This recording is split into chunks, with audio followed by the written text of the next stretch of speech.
கடன் தீர்றதுக்கு விருப்பாச்சி பழம் பார்த்திருப்பீங்களா? விருப்பாச்சி பழம் பார்த்ததில்ல சார். விருப்பாச்சி பழம் சின்ன பழம்.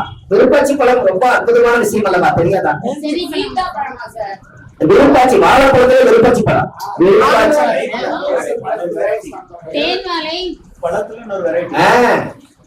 சின்னதா இருக்கும் விருப்பாச்சின்னு சொல்லுவோம். இலக்கி வாழைங்க ஐயா, அதுக்கு இன்னொரு பேர் வாழைப்பழம் தான் விருப்பாச்சி. பாத்துருக்கீங்களா? பம்சல் எல்லாம் கொடுப்பாங்கல்ல.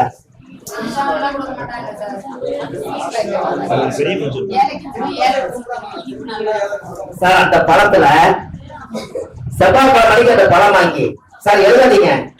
செவ்வாய்க்கிழமை மணிக்கு அந்த பழம் வாங்கி அவரு இந்த கல்கண்டு முந்திரி பருப்பு எல்லாம் போட்டு நல்லா பிசைஞ்சு கந்தசஷ்டி கவசம் முருகனுக்கு போய் அபிஷேகம் பண்ணி கந்தசஷ்டி கவசம் படிச்சுட்டு செவ்வாய்க்கிழமை மணிக்கு அந்த பஞ்சாமிரத்தை எடுத்து நம்ம கொடுப்பாங்க. அதை கொண்டு வந்து வெளியில எல்லாத்துக்கும் அதை கொடுப்பீங்கன்னா கடன் அனுகூல அனுகூலம்.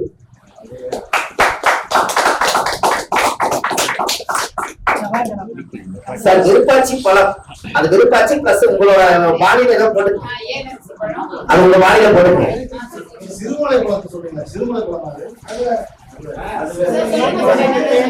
எங்க ஊர் சைடு விருப்பாச்சி பழம் தான் சொல்லுவாங்க. நான் அது அபிஷேகத்துக்கு என்னென்ன போடுவீங்க சார்? பழனி மலை முருகன் கோயில்ல இன்னைக்கு சித்தநாதருடைய அபிஷேகம் நீங்க சாப்பிடுறது கெடாம போறதுக்கு காரணமே விருப்பாச்சி பழம் போட்டு அபிஷேகம் பண்றதுனாலதான். அப்ப கடல் தீவம்னா விருப்பாச்சி பழம் அபிஷேகம் சாப்பிடலாமே. புரியுது உங்களுக்கு? விருப்பாச்சி பழத்துக்கு அந்த பவர். ஏன்னா அந்த காலத்துல அதுக்கப்புறம் தான் வாழைப்பழம், தேன் பழம், மோரிஸ் பழம், நேந்திர பழம் இதெல்லாம் வந்தது. ஆதி காலத்துல விருப்பாச்சி பழம் அது சரியான பவர். அது ஏதாவது கிடைச்சதுன்னா ஒரு சீப்போ 2 சீப்பு வாங்கி நல்லா கரைசி அதுல கல்கண்டு, முந்திரி, திராட்சை, ஏலக்காய் எல்லாம் போட்டு நல்லா கருப்பு சக்கரை எல்லாம் போட்டு கலக்கி நல்ல ஒரு குண்டாவை எடுத்து போய் செவ்வாய்க்கிழமை அன்னைக்கு சஷ்டி திதி அன்னைக்கு போய் நல்லா அபிஷேகம் பண்ணி அதுக்கு ஒரு அலங்காரம் பண்ணி சாமி கும்பிட்டு கந்த சஷ்டி கவசம் எடுத்து படிச்சுட்டு வர சொன்னீங்கன்னா அன்னையோட இருக்கும். சார் இதெல்லாம் கொஞ்சம் வித்தியாசமா இருக்கா அப்படி என்ன சார்? ஒன்னும் கேட்க மாட்டேங்குது. எழுதுற மோசம் இருக்கு எப்படி சொல்லுங்க ஐயா? நம்ம சாப்பிடலாம், ஆனா உங்க கடன் வெளியில போகணும்னா நம்ம 10 பேருக்கு கொடுக்கணும்ல.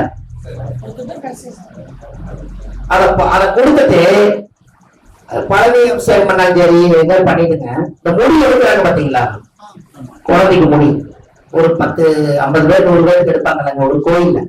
பள்ளியில எல்லாம் போய் பாத்தீங்கன்னா முடி எடுக்கிற ஒரு 10 பேர் இருப்பாங்க ஐயா, முடி எடுத்துட்டே இருப்பாங்க. அந்த மொட்டை அடிக்கிறது ஒரு 6 மொட்டை அடிக்கிறத பாருங்களேன். பளிச்சு அளவு முடிஞ்சிருமல கடல் சார்.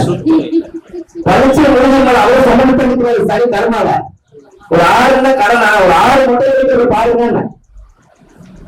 புரிஞ்சாலும் புரியல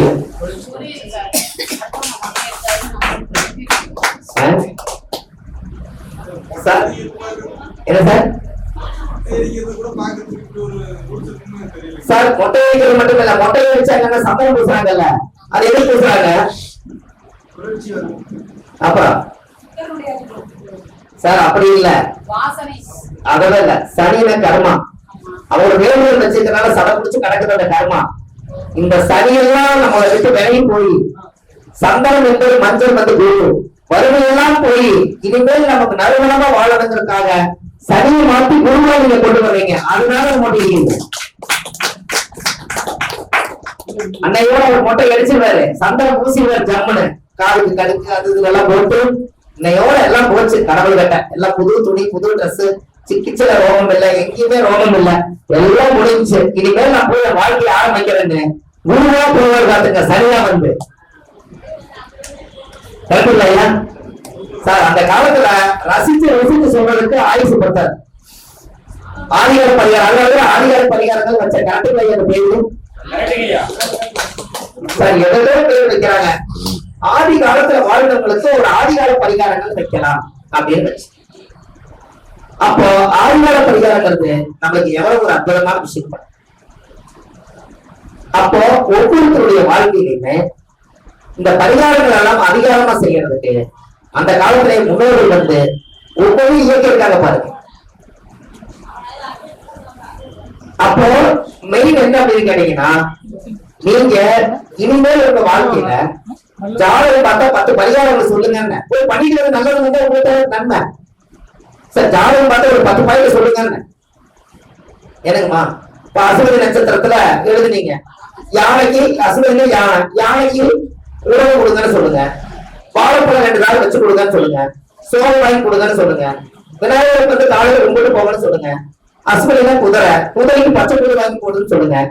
என்னங்க ஒரு எலி வாகனத்தை அஸ்வினி விநாயகர் ஒரு எலி வாகனம் செஞ்சு கோயில கொடுங்கன்னு சொல்லுங்க. எப்படி மேல சொன்னா ஆட்டுக்கு அகத்தி கீரை வாங்கி கொடுங்கன்னு சொல்லுங்க, கீரை வாங்கி கொடுங்கன்னு சொல்லுங்க. தானம் செய்ய செய்ய தர்மங்கள் செய்ய செய்ய கருமங்கள் குறையுமா? தீர்வு எந்த ரூபாயும் இல்லை. என்னங்கம்மா நீங்க கர்மம்னு எழுதுங்க, எழுதுங்க, சும்மா எழுதுங்க, பேனா வச்சிருக்கிறாங்க கர்மம் எழுதுங்க, கர்மம் சும்மா எழுதுங்க போது கர்மம். அந்த தாவ மாத்துங்க, அங்கேயே இருக்குது விஷயம். கரெக்டுங்களா சார் சொல்லுங்க. அப்ப நீங்க பிறகு கர்மம், நீங்க தர்மமா வாழ்ந்துட்டு போங்க, தர்ம தேவதையா இருங்க சார். இது எல்லாமே கடவுள் கொடுத்த வரப்பிரசாதம். கடவுளுக்கு நான் நன்றி என்ன சொல்லுவேன்னா, கொடுத்ததற்கே நன்றி சொல்ல முடியவில்லை இன்னும் இதில் அடுத்தடுத்து கேட்பதற்கு அஞ்சுதேயே உள்ளோம் அப்படின்னு ஒரு புக் எப்பவுமே எழுதுங்க. கரெக்டுங்களா? ஏன்னா இந்த உடம்பு கொடுத்துருக்கிறாரு, பேசுறதுக்கு பாருங்க எவ்வளவு நேரம் பேசினாலும் சத்தியம் தாக்குற அளவுக்கு பிரபஞ்சம் நமக்கு ஏதோ சப்போர்ட் பண்ணுது. இந்த கை காலு, மூக்கு, கண்ணு உங்களை பார்க்க முடியுது, என்னால பேச முடியுது. அப்ப இந்த உலகத்துல நீங்க நல்லா வாழணும்னா, உண்மையா இருக்கணும் அப்படின்னா, இந்த உலகத்துல ரசிச்சு ருசிச்சு வாழ்ற விஷயங்கள் நிறைய இருக்குது. மற்றவர்களுக்காக வாழாதீங்க, உங்களுக்கு வாழும். இந்த உலகம் இறைவனின் சந்தமடம். இது வருவோரும் போவோரும் தங்குமிடம், எங்க வேணா தங்கலாம். இதுவரை நமக்கு சொந்த இடம். அங்க இருக்குது வேறு பெரிய ஒரு இடம்.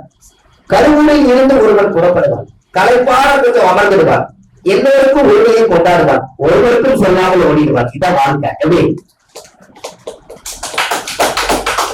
அதுக்குள்ள என்ன அந்த டியூப் லைட் என்ற பேர் போலி கோர்ட்லயே கேஸ் போடுறான்.